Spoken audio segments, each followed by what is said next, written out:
हर दिन एक नया बच्चा किडनैप होता रहा, लेकिन इस बार किडनैपर्स ने कोरिया के सबसे बड़े गैंगस्टर की बेटी उठा ली। अब वह गैंगस्टर इन किडनैपर्स का क्या हाल करता है, देखिए दोस्तों। ये टैटू वाला आदमी कोई आम इंसान नहीं, बल्कि जापान का एक बेहद खतरनाक गैंग लीडर है। ये इंसानों को बेहोश करके उनको मार डालता है, लेकिन आज इसके सामने एक लड़की है जिसको ये मारने वाला है। इस टैटू वाले आदमी को बिल्कुल भी अंदाजा नहीं था कि अगला शिकार ये खुद ही बनने वाला है। इसके सारे गैंग मेंबर को एक अजनबी आदमी ने मार डाला। इस टैटू वाले आदमी को जैसे ही शक होता है, ये सारे पर्दे खींच लेता है और फिर एक पिस्तौल लेके धीरे धीरे सीढ़ियों की तरफ बढ़ता है ताकि वो दुश्मन को ढूंढ सके। लेकिन उसका अंदाजा बिल्कुल गलत था। अचानक से घर की सारी लाइट ऑफ हो जाती है और उसको अंदाजा भी नहीं था वो किलर उसके पीछे ही छुपा हुआ है। वह किलर एक तार से इसकी गर्दन को दबाकर तड़पा कर इसको मार डालता है। यह किलर बहुत ही ठंडे दिमाग वाला है। इसका नाम है किम। यह कोरिया में पैदा हुआ था और पिछले 8 सालों से ये जापान में रह रहा है। 8 साल पहले किम दक्षिण कोरिया का एक सीक्रेट एजेंट था, लेकिन अचानक से उसकी पूरी ऑर्गेनाइजेशन बंद कर दी गई। ऊपर से सारे सबूतों को मिटाने के लिए ऑर्गेनाइजेशन ने सभी एजेंट को मारने का फैसला लिया। उसी वक्त किम के बॉस ने किम को चेतावनी दी, चले जाओ यहाँ से और अपनी जान बचाओ। भागने से पहले किम आखिरी बार अपने प्यार से मिलने जाता है। अब अलविदा कहकर जैसे ही लिफ्ट का दरवाजा खुलता है, तभी अचानक से ऑर्गेनाइजेशन के लोग किम पर हमला कर देते हैं। लेकिन उन्हें बिल्कुल भी अंदाजा भी नहीं था कि वह जिस स्कूल में पढ़ते हैं किम उनका हेडमास्टर है, क्योंकि किम से युवराज खुद डरता है। एक के बाद एक वो सबको मौत का दीदार करा देता है। दूसरी तरफ उसकी गर्लफ्रेंड बहुत घबरा गई थी। उसको यकीन नहीं होता कि जिस इंसान को वो इतना सीधा साधा समझती थी वो तो खुद मौत का भी बाप निकला। और फिर उसी दिन किम कोरिया छोड़कर जापान भागा है। वह एक मशहूर किराए का किलर बन गया। 8 साल लगातार खून खराबे करने के बाद वह इस जिंदगी से परेशान हो चुका था। तभी उसने तय किया था कि टैटू वाले आदमी को मारना उसका आखिरी मिशन होगा। इसके बाद वो पनामा जाकर अपनी साधारण सी जिंदगी जिएगा। लेकिन उसी सुबह उसके पुराने बॉस का कॉल आता है। किम जैसे ही खबर सुनता है वह टूट जाता है, क्योंकि उसकी लवर को किसी ने मार डाला था। वह फौरन कोरिया लौटकर बॉडी की पहचान करता है। जिस लड़की को आखिरी बार उसने खूबसूरत और मुस्कुराता देखा था, लेकिन आज उसका चेहरा घावों से भरा हुआ था। निकाले जा चुके थे। ये नजारा किम को तोड़ देता है। तभी एक भयानक सच सामने आता है। नया बॉस बताता है कि 8 साल पहले जब तुम अपने प्यार को छोड़कर कोरिया से चले गए थे, उस टाइम उसकी गर्लफ्रेंड गर्भवती थी। बाद में वो थाईलैंड चली गई और अपने बच्चे को जन्म दिया और उसको पालती रही। लेकिन अब उसकी बेटे का भी कोई पता नहीं। किम अपनी बच्ची और गर्लफ्रेंड की तस्वीर देखकर उसकी आंखें भर जाती है। अब किम साधारण आदमी से फिर से खूंखार बनने का फैसला लेता है। वह थाईलैंड जाएगा अपनी बेटी को ढूंढने और अपने प्यार का बदला लेने। और दूसरी तरफ दिखाया जाता है कि टैटू वाले गैंगस्टर का अंतिम संस्कार हो रहा था। वहाँ उसका छोटा भाई आता है जिसका नाम था रे, एक खूंखार किलर।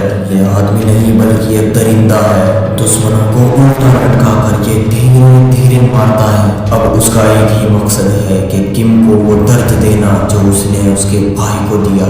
रे को पता चलता है कि किम अभी थाईलैंड में है और वो भी थाईलैंड पहुंचता है। लेकिन वहाँ के छपरी गुंडे रे को धोखे से घर में ले आते हैं। वह रे को एक आम आदमी समझ बैठे थे, लेकिन उनको बिल्कुल भी अंदाजा नहीं था कि वह जिस आदमी के सामने खड़े हैं वो इंसान की शक्ल में मौत है। अब उन्हें अपना जलवा दिखाता है और वो बेहद खतरनाक तरीके से चाकू चलाता है। उसने एक के बाद एक सभी छपरियों को मौत का दीदार करा दिया।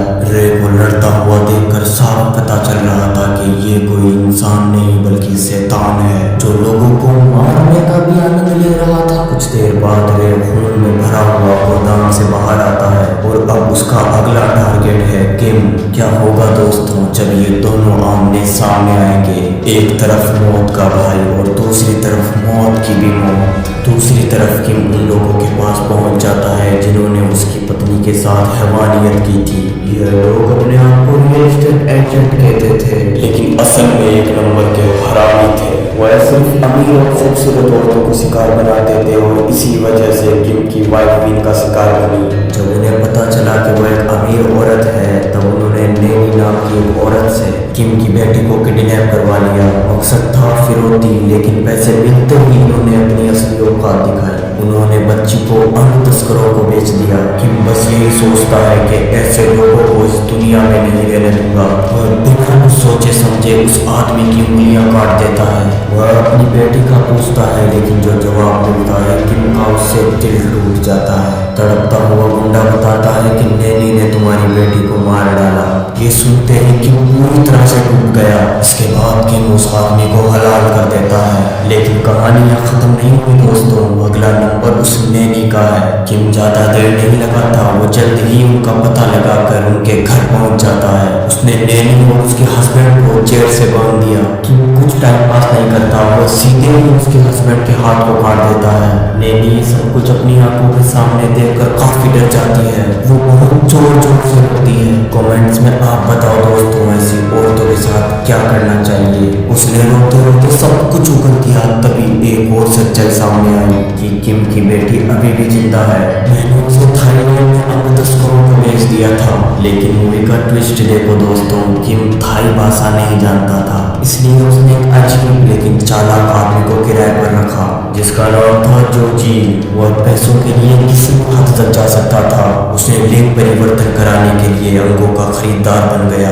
ये दोनों मिलकर थाईलैंड पहुंचते हैं, तस्कर से मिलते हैं और तस्कर इन्हें एक इमारत में ले जाता है। अंदर बहुत ही सारे मासूम बच्चे कैद थे। तस्कर कहता है जो अंग चाहिए, जिस बच्चे का चाहिए चुन लो। अब किम हर बच्चे को ध्यान से देखता है, लेकिन उसकी बच्ची कहीं नहीं थी। वह चालाकी से कहता है कि मुझे कोरियन लड़की का अंग चाहिए। तस्कर कहती है कि कल एक कोरियन लड़की थी, लेकिन पहले ही किसी ने उसके अंग खरीद लिए। अब वह ऑपरेशन के लिए भेजी जा चुकी है।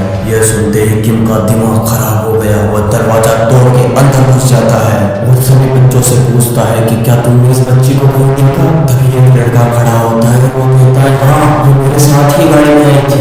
किम लड़के का सर ऊपर करता है और देखता है कि इसके शरीर पर एक गहरा निशान है, यानी कि इसके शरीर से पहले ही अंग निकाला जा चुका था। यह देखकर किम को अंदर ही अंदर बहुत ही गुस्सा आता है। तभी दरवाजे पर बहुत सारे गुंडे आ गए। किम एक सेकंड जाया नहीं करता और वो उन गुंडों को इतना मारता है कि उन गुंडों को मौत के सिवा किम से कोई नहीं बचा सकता।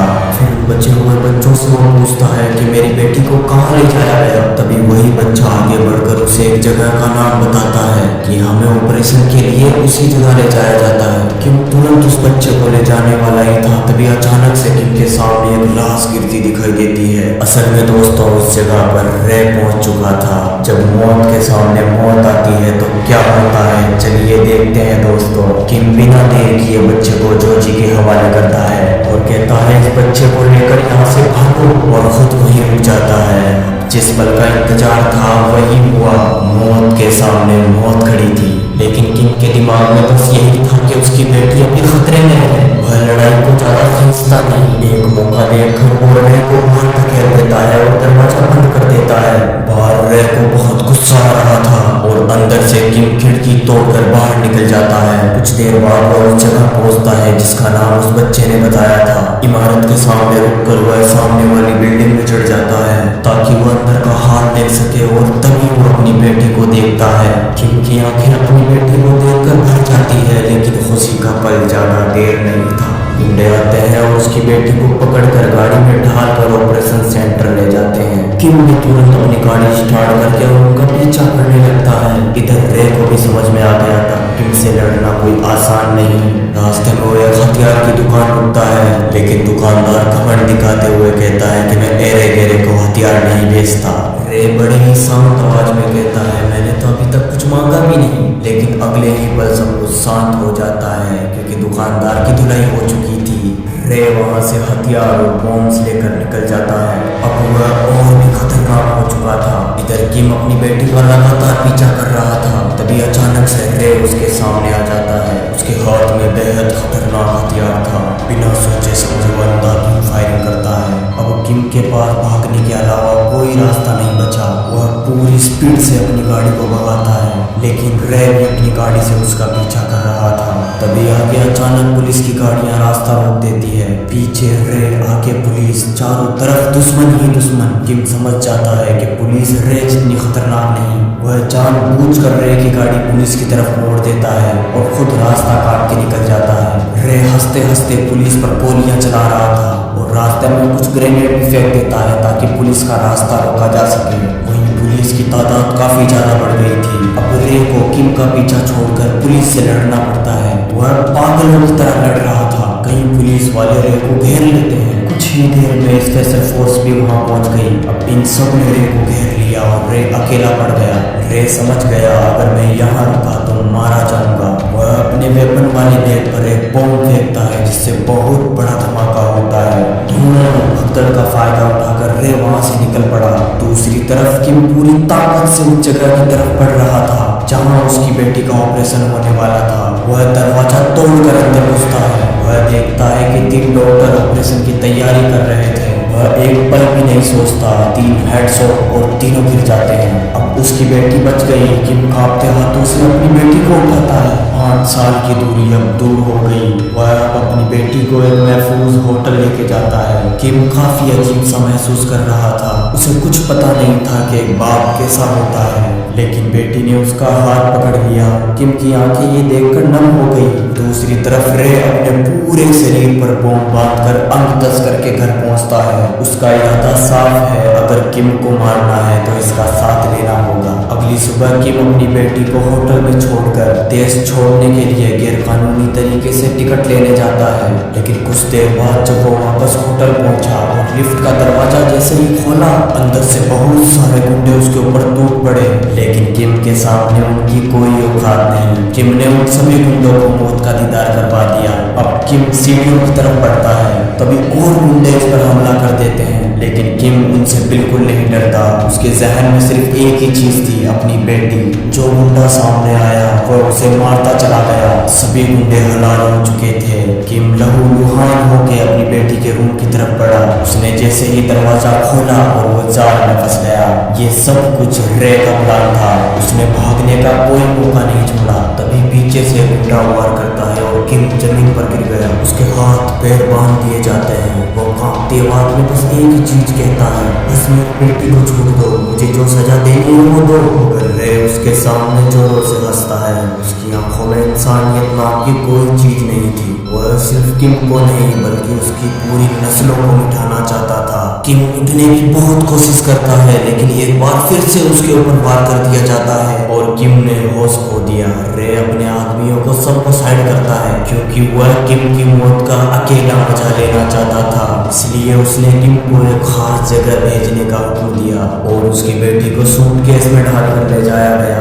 रे बहुत मुस्कुराता है। ये उसके लिए एक बदला नहीं बल्कि खेल है। अब रे किम को ले जा रहा होता है। उसी वक्त तहखाने में जो किम को देख लेती है। वह बहुत स्पीड से गाड़ी उड़ाता है और रे की गाड़ी में ढाल देता है। गाड़ी हवा में बैठ गई और किम आजाद हो गया। अब जैसे तैसे करके किम भागता है क्योंकि उसके दिमाग में सिर्फ एक ही चीज थी, उसकी बेटी। कुछ ही देर में रे किम की गाड़ी रोक लेता है और उसके सामने गोलियों की बौछार कर देता है। कांच टूट पड़ा और किम चलती गाड़ी में घुस गया।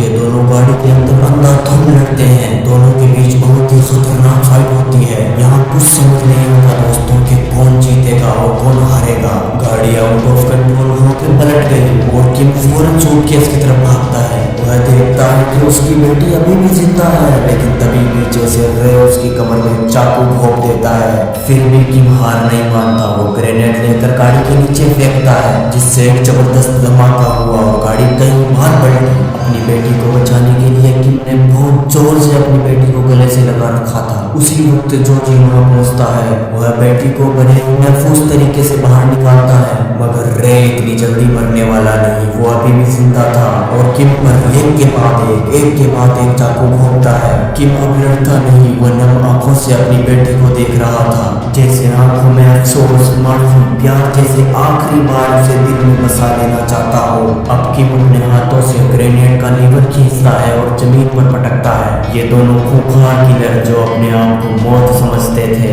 ये हमेशा के लिए खामोश हो जाते हैं और इसी सीन के साथ ये मूवी यही खत्म हो जाती है। दोस्तों अगर चैनल को सब्सक्राइब नहीं किया तो लाजमी सब्सक्राइब करें। Thank you.